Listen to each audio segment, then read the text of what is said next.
जय Shri Shyam. Welcome back to Kheda family. आज मैं आपके साथ पुरुषोत्तम मास महात्मा अध्याय 19 सुनाने जा रही हूँ।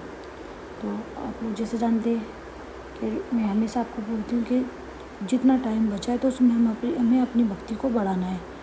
कितना भी हो सकता है जो हमारी पूजा को बढ़ाना है, हमारी चैंटिंग को बढ़ाना है। हमें जो भी टाइम है, जिन्हें नहीं पता कोई बात नहीं, अब से पता चला है तो अभी से शुरू कर दीजिए। जो भी आप नियम ले सकते हैं, जो भी पूजा के लिए ठाकुर जी की सेवा कर सकते हैं, छोटे छोटे नियम के, तो हमें शुरू कर देना चाहिए।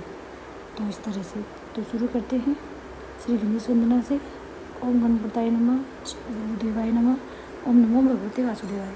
तथा इस प्रकार श्री सूची बोली, हे तपस्वियों, इस प्रकार कहते हुए श्री नारायण गौमुनि श्रेष्ठ नारद मुनि ने मधुर वचनों से प्रसन्न करके कहा, हे ब्राह्मण तपोनिधि सुदेव। ब्राह्मण को प्रसन्न विष्णु भगवान ने क्या उत्तर दिया, सो हे तपोनिधि कहिए। श्री नारायण बोले, इस प्रकार महात्मा सुदेव ब्राह्मण ने विष्णु भगवान से कहा। भक्त वत्सल विष्णु भगवान ने वचनों द्वारा सुदेव ब्राह्मण को प्रसन्न करके कहा। हरि भगवान बोले, हे द्विजराज, जो तुमने किया है उसको दूसरा नहीं करेगा। जिसके करने से हम प्रसन्न हुए हैं उसको आप नहीं जानते हैं। यह हमारा प्रिय पुरुषोत्तम मास गया है। स्त्री के सहित शोक में मग्न तुमसे उस पुरुषोत्तम मास की सेवा हुई है। हे तपोनिधि, इस पुरुषोत्तम मास में जो भी एक भी उपवास करता है, एक भी व्रत रखेगा, हे द्विजोत्तम, वे मनुष्य अनंत पापों को भस्म कर विमान से वैकुंठ लोक को जाता है। सो तुमको 1 महीना बिना भोजन किए बीत गया है। असमय में मेघ के आने से प्रतिदिन प्रातः मध्याह्न शाम तीनों काल में स्नान भी अनायास ही हो गया है। हे तपोधन, तुमको 1 महीना तक मेघ के जल से स्नान मिला है और उतने ही अखंडित उपवास भी हो गए हैं। और शोक रूपी समुद्र में मग्न होने के कारण ज्ञान से शक्ति से ही तुमको अज्ञान से पुरुषोत्तम का सेवन हुआ है। तुम्हारे इस साधन का तोल कौन कर सकता है। तराजू की एक तरफ पलड़े में वेद में कहे हुए जितने भी साधन हैं उन सबको रख दो और दूसरी तरफ पुरुषोत्तम को रख दो। कर देवताओं के सामने ब्रह्मा ने तोलना शुरू किया तो और सब हल्के हो गए, पुरुषोत्तम भारी हो गया। इसलिए भूमि के रहने वाले लोगों से पुरुषोत्तम का पूजन किया जाता है। हे तपोधन, यद्यपि पुरुषोत्तम मास सर्वत्र है, फिर भी इस पृथ्वी लोक में पूजन करने से फल देने वाला कहा गया है। इससे हे वत्स, इस समय आप सब तरह से धन्य हैं, क्योंकि आपने इस पुरुषोत्तम मास में उग्र तथा परम दारुण तप को किया है। मनुष्य शरीर को प्राप्त कर जो लोग श्री पुरुषोत्तम मास में स्नान करते हैं और दान करते हैं आदि से रहित रहते हैं, वे लोग जन्म जन्मांतर में दरिद्र होते हैं। इसलिए जो सब तरह से हमारे प्रिय पुरुषोत्तम मास का सेवन करता है, वे मनुष्य हमारा प्रिय, धन्य और भाग्यवान होता है। श्री नारायण बोले, हे मुनि, जगदीश्वर हरि भगवान का इस प्रकार कहकर गरुड़ जी पर सवार होकर शुद्ध वैकुंठ भवन को शीघ्र चले गए।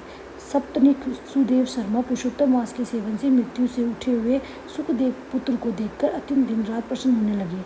मुझसे अज्ञानवश पुरुषोत्तम मास का सेवन हुआ है और वह पुरुषोत्तम मास का सेवन फलीभूत हुआ है, जिसके सेवन से मृत पुत्र उठ खड़ा हुआ है। आश्चर्य है कि ऐसा महीना कहीं नहीं देखा है। इस तरह आश्चर्य करता हुआ उस पुरुषोत्तम मास की अच्छी तरह पूजा करने लगा। तो वह सप्तनिक ब्राह्मण श्रेष्ठ इस पुत्र से प्रसन्न हुआ और सुखदेव पुत्र ने भी अपने उत्तम कार्यों से सुदेव शर्मा को पिता को प्रसन्न किया।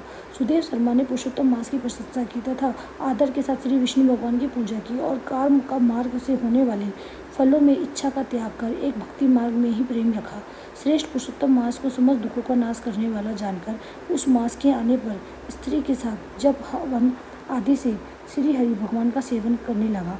वह सप्तनिक श्रेष्ठ ब्राह्मण निरंतर 1000 वर्ष संसार के समस्त विषयों का उपयोग कर विष्णु भगवान के उत्तम लोक को प्राप्त हुआ, जो योगियों को भी दुष्प्राप्य हैं। और फिर यज्ञ करने वालों को कहाँ से प्राप्त हो सकता है। जहाँ जाकर विष्णु भगवान के सन्निकट वास करते हुए शोक के भागी नहीं होते, वहाँ पर होने वाले सुखों को भोग कर गौतमी तथा सुदेव शर्मा दोनों स्त्री पुरुष इस पृथ्वी में आए। वही तुम सुदेव शर्मा इस समय धनवा नाम से प्रसिद्ध पृथ्वी के राजा हुए। पुरुषोत्तम नाम के सेवन से समस्त रिद्धियों के भोक्ता हुए हैं। हे राजन, ये आपके पूर्व जन्म की पति देवता गौतमी ही पटरानी है। हे भूपाल, जो आपने मुझसे पूछा था सो सब मैंने आपसे कहा। सुख पक्षी तो पूर्व जन्म में जो पुत्र सुखदेव नाम से प्रसिद्ध थे और हरि भगवान ने जिसको जिलाया था, वे 12,000 वर्ष तक आयु भोग कर वैकुंठ को गया।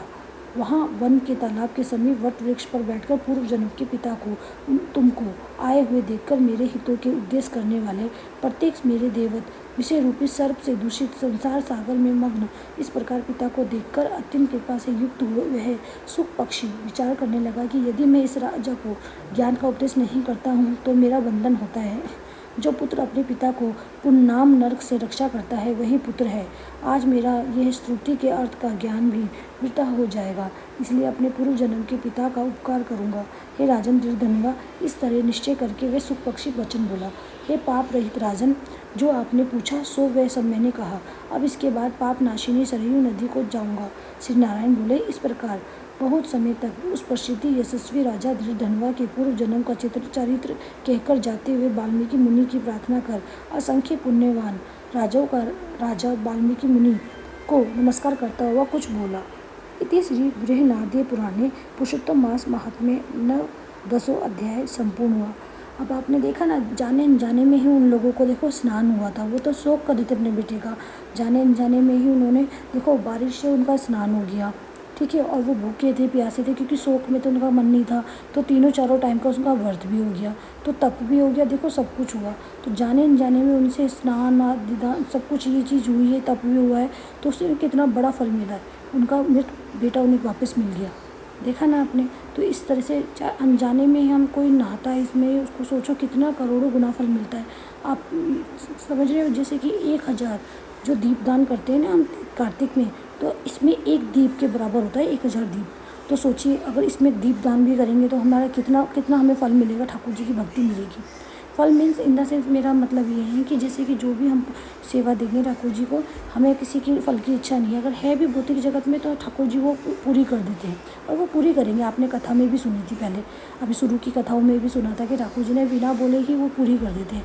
वो तो हमें मिलेगा पर ठाकुर जी का भी धाम मिलेगा। देखो उनको ठाकुर जी का भी धाम मिला, तो देखिए कितना पावन महीना है। तो हमें तो इसमें तो ये चीज़ें हमें करनी चाहिए, ठाकुर जी की पूजा। तो हो सके तो सबको अपने घर में या अपने जो रिश्तेदार हैं उनको भी बोलो, जो दिन बचे हैं उनमें तो तुम करो एटलीस्ट स्नान और दान।